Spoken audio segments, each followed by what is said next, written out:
आदरणीय उपस्थित समस्त श्रोता बंधु, भगवान की पावन कथा को चलते हुए जो आज तीसरा दिन है, क्षमा चाहेंगे कल स्वास्थ्य खराब होने के कारण हम नहीं आ सके। आप लोगों के बीच में सैफई से ही वापस चले गए। पर फिर पता नहीं है कितने टाइम क्या हो जाए क्या न हो जाए। और गोस्वामी तुलसीदास जी कहते हैं कि पहलो सुख निरोगी काया, उसके पास दौलत हो चाहे न हो, जिसका शरीर स्वस्थ है, निरोग है, कोई विकार नहीं है, उससे बड़ा सुखी दुनिया में कोई नहीं। क्योंकि हमारी भी सब जिंदगी निकल गई चांदनी के नीचे ही, न इतवार की छुट्टी न त्योहार की छुट्टी। जब सबको आराम करे को टाइम आता तब बरजे से ड्यूटी को टाइम आता, सब दोपहरी निकल जाती, ऐसी चिल्लाते। डॉक्टरों ने बताया तुम्हारे शरीर में पानी की कमी हो गई, ये हो गया वो हो गया, 2 बोतलें संज्ञा उससे 3 सवेरे लगाई। और भगवान की कृपा से परसों शाम से अभी तक रोटी नहीं मिली। खैर जैसे कुछ है, जिंदा है, मरे नहीं है। और आइए कथा में गौर करते हैं। और वैसे हमें तो हमारी याद में कभी बुखार तक नहीं आया 52 साल पर। मैं तो स्वस्थ रहा हूं हमेशा, पता नहीं थोड़ी क्या दिक्कत हो गई। तो आ जाइए कथा में गौर करते हैं।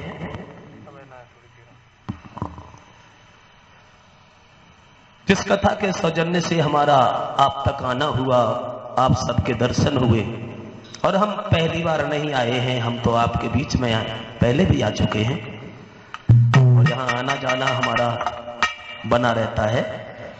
तो आइए देखें भगवान की कथा में, भगवान की पवित्र कथा को जो लोग सुनते हैं, पढ़ते हैं, वो दुनिया की बाधाओं से, कलेशों से, उलझनों से हमेशा दूर रहते हैं। क्योंकि गोस्वामी तुलसीदास जी लिखते हैं रामचरितमानस में कि भगवान की कथा सुनना ये भी एक तरह की भक्ति है। ये कौन सी तरह की भक्ति है?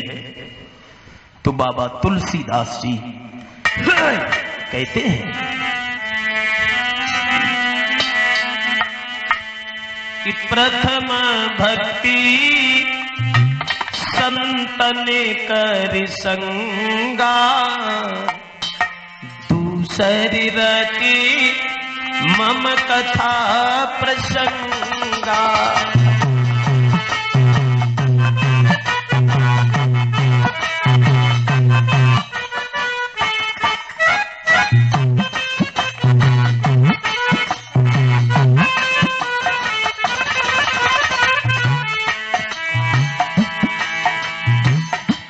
गोस्वामी तुलसीदास जी लिखते हैं प्रथम भक्ति संतन कर संगा, दूसरी राति मम कथा प्रसंगा।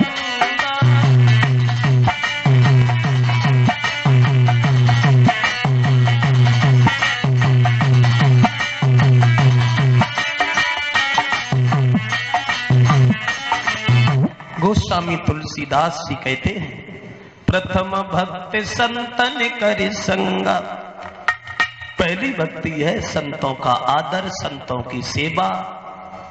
और दूसरे तरीका की भक्ति यह है जो भगवान की कथा सुनने को मिले। कलयुग के दोषों से बचने के लिए केवल भगवान की कथा ही बताई गई। और यही जरूरी नहीं है कि हम लोग अपने घर का काम छोड़ के पूरे दिन कथा में ही बैठे रहें। बोले ऐसा नहीं है, एक घड़ी, आधी घड़ी, आधे में पुण्याध, जितना समय मिल जाए कथा में बैठने का उतना बहुत है। तुलसीदास ये भी कहते हैं धर्म क्या है और पाप क्या है, कि परहित सरस धर्म नाई भाई, पर पीड़ा समनाए अभिमान।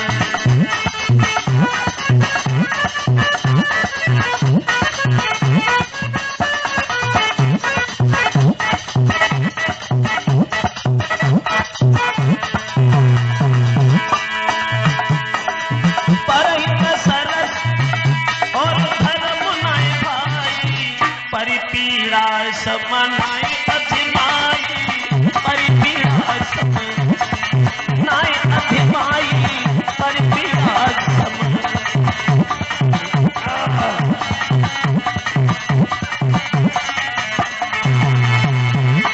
परहित सरस धर्म नाई भाई।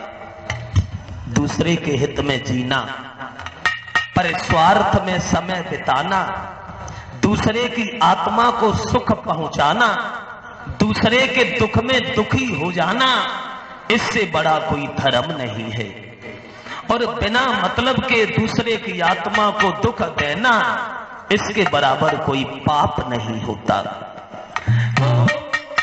कभी हमारी जबान से किसी के प्रति ऐसे शब्द न निकले जो दूसरे को बुरे लगे।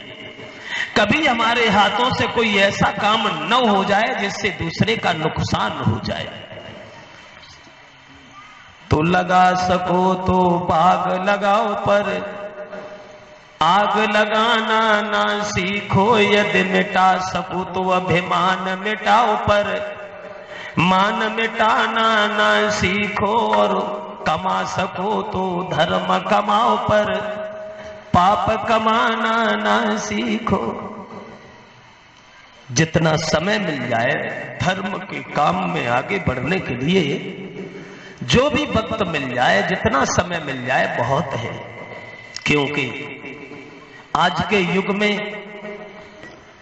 किसी के पास न सम्मान की कमी है, न संतान की कमी है, न धन धाम की कमी है, और कमी है तो केवल हर आदमी के पास टाइम की कमी है।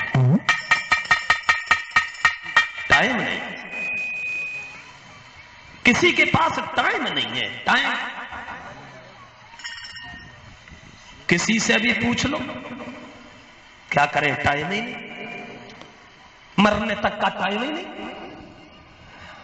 और मरने के लिए किसी को टाइम कभी निकालना नहीं पड़ता है, वो खुद ही निकल आता है। जब यमराज लेने को आवे, आए के पकड़े पाए, तो उनसे कह दी अबे मोए फुर्सत ना है। लेकिन तब पेश नहीं जाती, क्योंकि एक दिन तो जाना ही जाना है। और अब तो समय ही नहीं है। अब तो देखते ही देखते लड़कपन, जवानी, बुढ़ापा, मौत आए गए, दे दे टाइम ही नहीं। कछु करे तो जल्दी, परे तो जल्दी, खाए तो जल्दी, सोए तो जल्दी, जगे तो जल्दी, चले तो जल्दी, और जाए तो जल्दी। हर काम बहुत जल्दी हो रहे हैं। क्यों? टाइम नहीं है। टाइम क्यों नहीं है? पहली बात तो यह है कि हमारी आवश्यकताएं बहुत हैं। अगर हम साइकिल पर चलते हैं, सोचते हैं भगवान मोटरसाइकिल होती, मोटरसाइकिल मिल जाए तो विचार करते इस पर तो बड़ी लपट लगती है, अब तो 4 पहिया वाली होना चाहिए। जब वो मिल जाए तो सोचते अब तो जमीन पे चलते अच्छा नहीं लगता, अब तो उड़ने के लिए होना चाहिए था कुछ। हमारी आवश्यकताएं अनंत हैं, उनका कोई अंत नहीं। दूसरी बात यह है, टाइम न होने के कारण जिंदगी ज्यादा नहीं है। पहले हर आदमी के पास टाइम था, क्योंकि पहले आदमी हजारों साल जिंदा रहता था, सबके पास टाइम ही टाइम था। सतयुग में मां के गर्भ में बच्चा ठहरता था 500 वर्ष। सतयुग में मां के गर्भ में बच्चा ठहरता था 500 साल। तब आदमी हजारों साल जिंदा रहता था, हजारों साल में गिनती थी। 15,000 साल भजन किया, 2,000 साल रिश्तेदारी में रहे, 1,000 साल साड़ू के घरे रहे। तब मतलब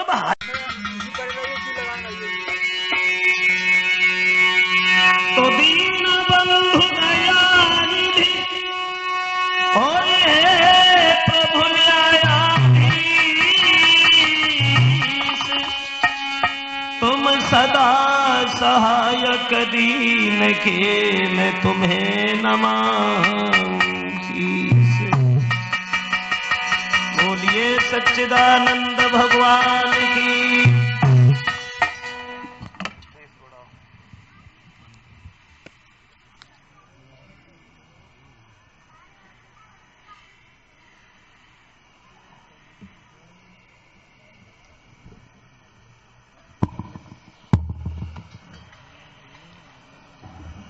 आदरणीय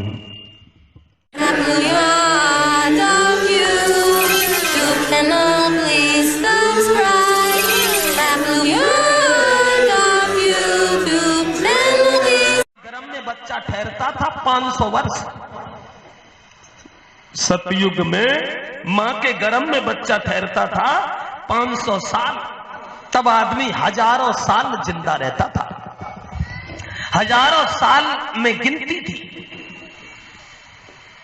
15,000 साल भजन किया, 2,000 साल रिश्तेदारी में रहे, 1,000 साल साड़ू के घरे रहे। तब मतलब हजारों साल में गिनती थी। समय घटते घटते घटते घटते कलयुग में मां के गर्भ में बच्चा ठहरता है 9 महीना। तब आदमी खूब जिंदा रहे, खूब जिंदा रहे तो 120 साल जी सकता है बस। और अब तो वो भी समय घट गया। 120 साल बहुत दूर है, 100 साल तक पहुंचना भी बड़ी मुसीबत है। खूब ताकत लगाई, खूब दवा खाई तो पहुंच गए 70-80, ना तो झोरा उठाओ और जे गए सीधे। टाइम ही नहीं। जो आता है चला जाता है, कहां चला जाता है ये पता ही नहीं कि जे सब गए तो गए कहां। जब से गए तब से न कोई खबर आई, न चिट्ठी पहुंचे, न मोबाइल काम करे। आखिर जे सब कहां चले गए? चले गए नंबरदार, रुक न पाए ठेकेदार, बड़ी बड़ी रियासत के जमींदार। चले गए हवलदार, ठहरे नहीं सूबेदार, रात दिन जाग जाग पहरेदार। चले गए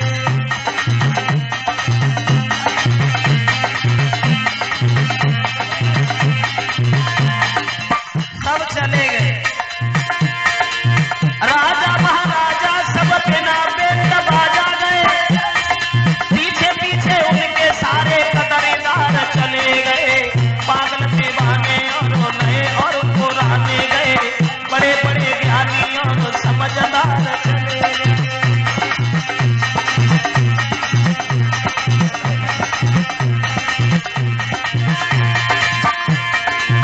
पागल दीवाने नए और पुराने गए, बड़े बड़े ज्ञानी और समझदार चले गए।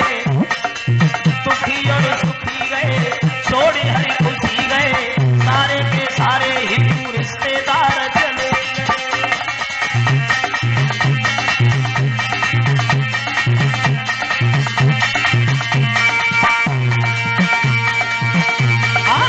चले गए सब वीर कहाने,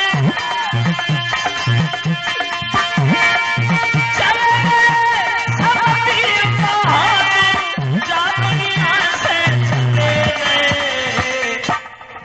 लेकिन जाने कहां चले गए।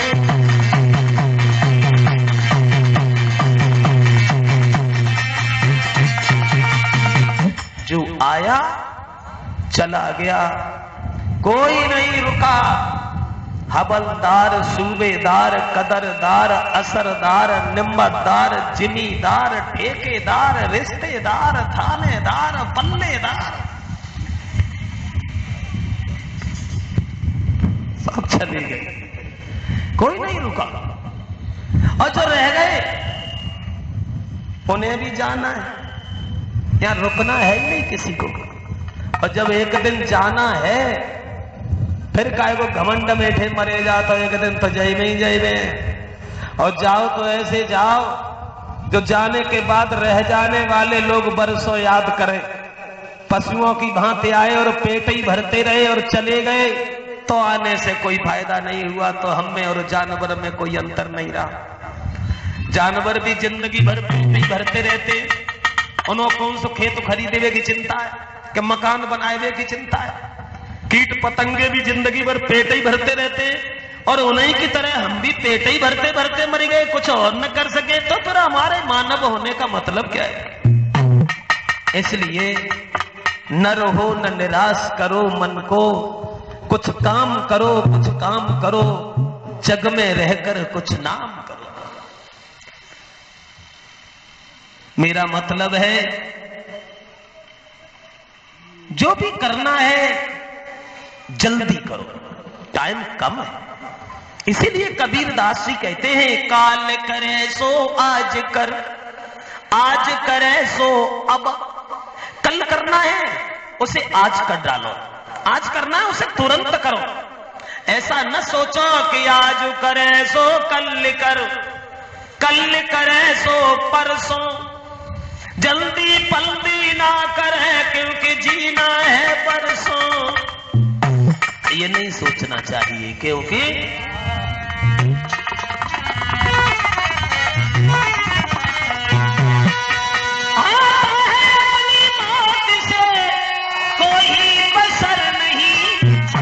और सामान 100 बरस का है, बल की खबर नहीं। सामान 100 बरस का है, बल की खबर नहीं।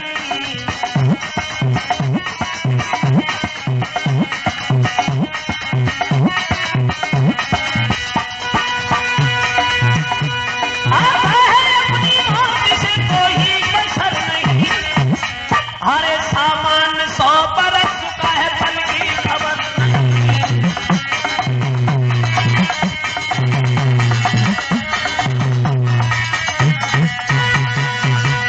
सामान 100 बरस का है, बल की खबर नहीं। पता नहीं है कितने वक्त क्या से क्या हो जाए। शाम का भोजन होने के बाद सुबह का मिले कि न मिले, भविष्य के बारे में एक क्षण का भी किसी को पता नहीं। इसलिए जो भी करना है उसे जल्दी करो, जो भी करना है उसे। ये भी हम गलत बात कह रहे हैं कि जो भी करना है, अब किसी के गोली मारनी है तो क्या जल्दी मारोगे? जो भी नहीं, शुभ काम, अच्छा काम। रावण ने भी मरते समय यही कहा था।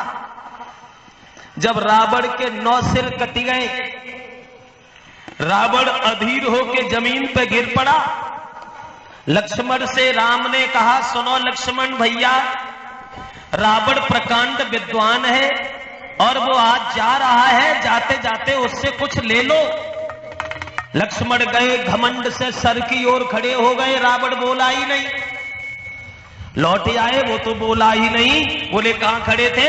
बोले सर की ओर खड़े थे। कहा पागल हो, किसी से कुछ लिया जाता है तो बाप बन के नहीं, छोटा बन के जाओ, वो तुमसे बड़ा है। तो गए, फिर पैरों की ओर खड़े हुए। रावण भैया तुम तो जा रहे हो, अब जाते जाते कुछ हमें भी देते जाओ। रावण ने कहा, लक्ष्मण अब शरीर में शक्ति नहीं है जो हम नीति शास्त्र का वर्णन कर सकें। अब जा तो रहे हैं, लेकिन जाने से पहले 2 बातें जरूर कह के जाएंगे। 2 बातें केवल कहनी है और शुभ काम शीघ्र करना अच्छा।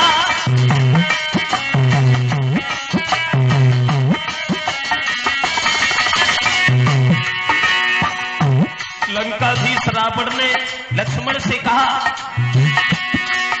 2 बातें केवल कहनी है, शुभ काम शीघ्र करना अच्छा।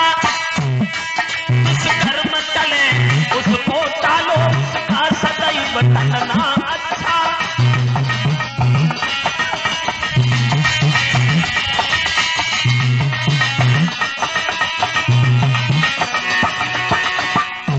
केवल 2 बातें कहेंगे।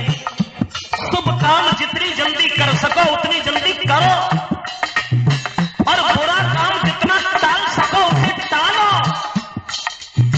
अरमान हमारे भी जा रहा है। मैंने सोचा था लंका तक में क्षीर सिंधु ले आऊंगा, ये भी सोचा था स्वर्ग तलक जाने का मार्ग बनाऊंगा।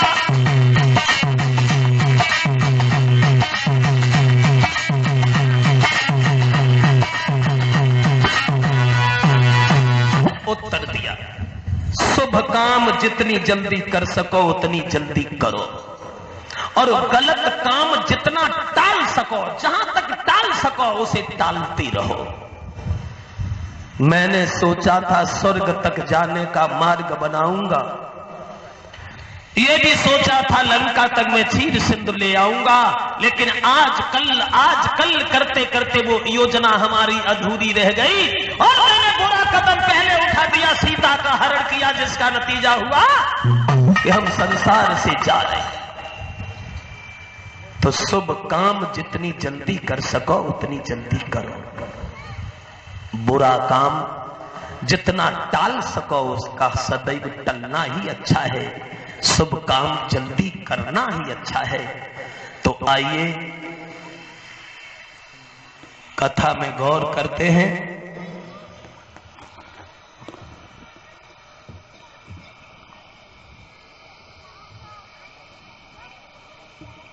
व्यास के पुत्र श्री सुखदेव अभिमन्यु के पुत्र महाराज परीक्षित को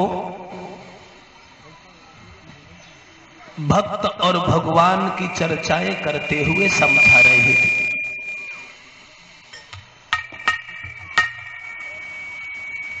बताया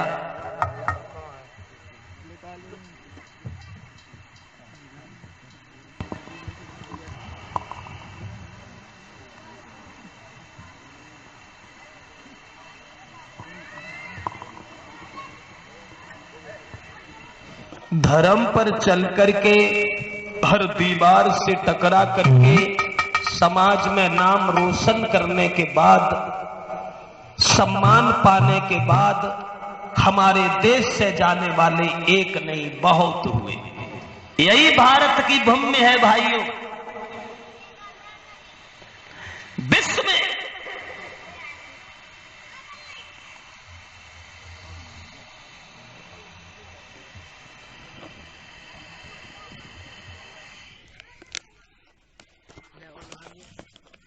गर्भ में बच्चा ठहरता था 500 वर्ष।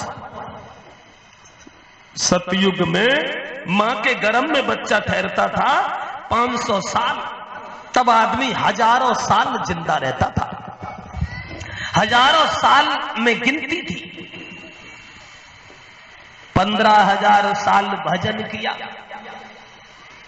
2,000 साल रिश्तेदारी में रहे, 1,000 साल साड़ू के घरे रहे। तब मतलब हजारों साल में गिनती थी।